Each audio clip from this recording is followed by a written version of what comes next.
দিকে এগিয়েছে। জীবনকে উপভোগ্য ও অর্থবহ করার ক্লান্তিহীন প্রচেষ্টা সৃষ্টির আদিলগ্ন থেকেই।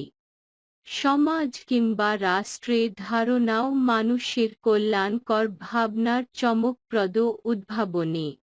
রাজতন্ত্র থেকে আধুনিক গণতন্ত্র প্রবৃত্তিগত জোটবদ্ধতার অনুকূলে মানুষের নিরন্তর বুদ্ধিবৃত্তিক চর্চার এক পর্যায়ক্রমিক উত্তরণ। গণতন্ত্র বা সমাজতন্ত্র আধুনিক রাষ্ট্রব্যবস্থায় নাগরিকের সঙ্গে রাষ্ট্রের সম্পর্ক কাঠামো ক্রমাগত যুক্তিগ্রাহ্য, মানবিক ও শ্রেয়তর করার অব্যাহত প্রচেষ্টার মাঝেই নিহিত আছে সভ্যতার উৎকর্ষ সাধনে মানুষের চিরকালীন আকাঙ্ক্ষা। জনমানসে ধীরে ধীরে গড়ে উঠেছে নাগরিকতাবোধ, জনমনে ক্রমশ দৃঢ় থেকে দৃঢ়তর হয়েছে সার্বভৌমত্বের ধারণা। আইন, বিচার ও শাসন বিভাগের পাশে যুক্ত হয়েছে গণমাধ্যম, যা কার্যত রাষ্ট্র ও নাগরিকের মধ্যে সেতুবন্ধ হিসেবে কাজ করেছে। গণতান্ত্রিক অনুশীলনের সংস্কৃতিতে যুক্ত করেছে নতুন মাত্রা, নতুন গতি। মুদ্রণ যন্ত্রের আবিষ্কার ইউরোপে নবজাগরণের সূচনা ঘটিয়েছে। 19 শতকে বিজ্ঞানের এ অর্জন সংবাদপত্রের ইতিবৃত্তে আধুনিকতার উদ্বোধন ঘটায়।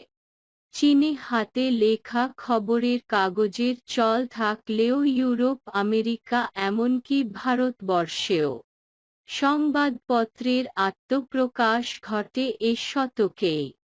সংস্কৃতি ও সভ্যতার বিকাশে সংবাদপত্র নতুন যুগের সূচনা ঘটায়।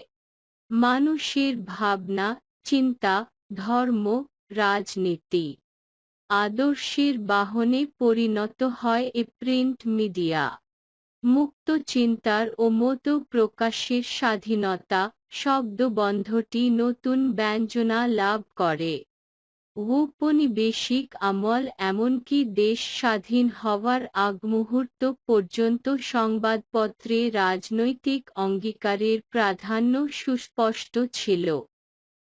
তবে এ কথাও সত্য যে সরকার বা সরকার বিরোধী মতাদর্শ প্রতিষ্ঠা বা জনমত সংগঠনে সংবাদপত্রের প্রচ্ছন্ন বা প্রবল ভূমিকা অনেক ক্ষেত্রে যুগ নির্ণায়কের ভূমিকা পালন করেছে। মুক্তিযুদ্ধের প্রাক্কালে পাকিস্তান শাসনামলে দৈনিক ইত্তেফাক, সংবাদ, পূর্বদেশ, জনপদ, অবজারভার যেভাবে বাঙালির অন্তর্গত চেতনার স্ফুরণ ঘটিয়েছিল, গণমাধ্যমের মহত্ব, সক্ষমতা ও জনসম্পৃক্ততা যেভাবে একটি জাতিসত্তার বিকাশে ইতিহাস নির্ধারণী ভূমিকা রেখেছিল, তা নিঃসন্দেহে তাৎপর্যপূর্ণ।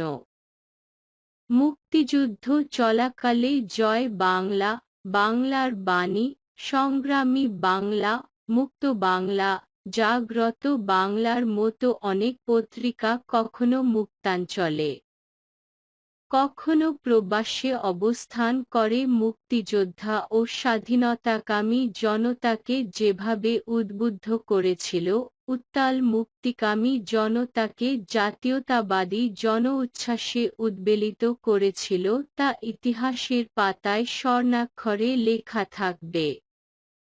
মাতৃভূমির মুক্তির জন্য শহীদুল্লাহ কায়সার, নিজামুদ্দিন আহমেদ, সেলিনা পারভীন, সিরাজউদ্দিন হোসেন বা গোলাম মুস্তফার মতো মহৎপ্রাণ গণমাধ্যম ব্যক্তিত্বের মহান আত্মত্যাগ মুক্তিযুদ্ধের ইতিহাসে অম্লান হয়ে থাকবে। আর এ জাতিরাষ্ট্রের অভ্যুদয়ের পথে শ্রেণী পেশা নির্বিশেষে আত্মবলিদানের বিরল দৃষ্টান্ত একটি সর্বাত্মক জনযুদ্ধের প্রকৃতি।